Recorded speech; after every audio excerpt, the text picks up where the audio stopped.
Halos 50,000 volunteers ang nakiisa sa pagdiriwang ng International Coastal Cleanup ng SM Supermalls sa buong bansa.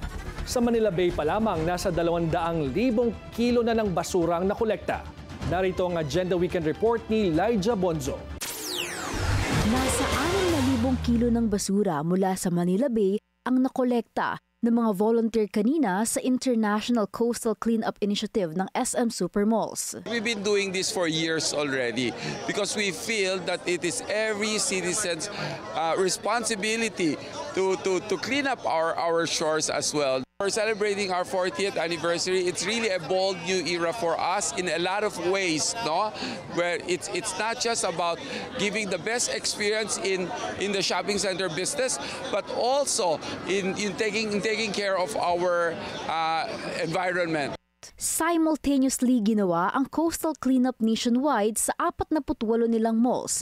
Sa kabuuan, nasa humigit kumulang 48,800 volunteers ang nakilahok sa aktibidad. Aninitan, kada taon layo nilang lagpasan ang mga numerong naitatala nila. Di bababa sa 500 pribadong kumpanya ang nakilahok. May ilan ding mula sa mga sangay ng gobyerno kagaya ng Philippine Coast Guard at Bureau of Fire Protection na may 300 volunteers.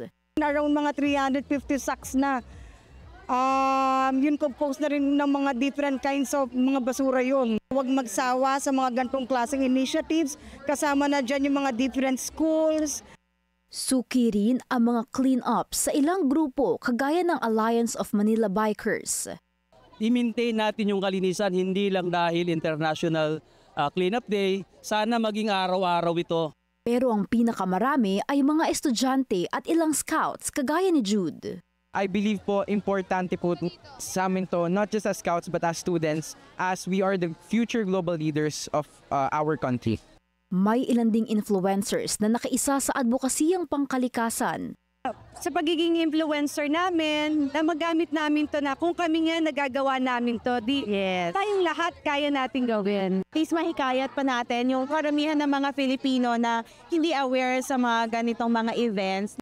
Pahayag ng Pasay LGU sa panayam nila, kasama ang Bureau of Fisheries and Aquatic Resources, patuloy raw ang recovery ng Manila Bay. Ang grand vision ng Pasay kasi is to become the first eco-city.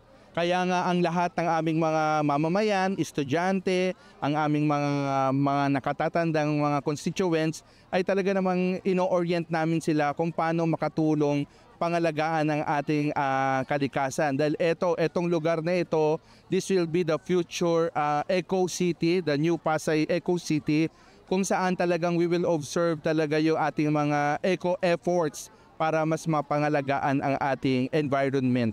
Mainam naman daw na dumarami ang gustong makaisa sa mga coastal cleanup initiatives.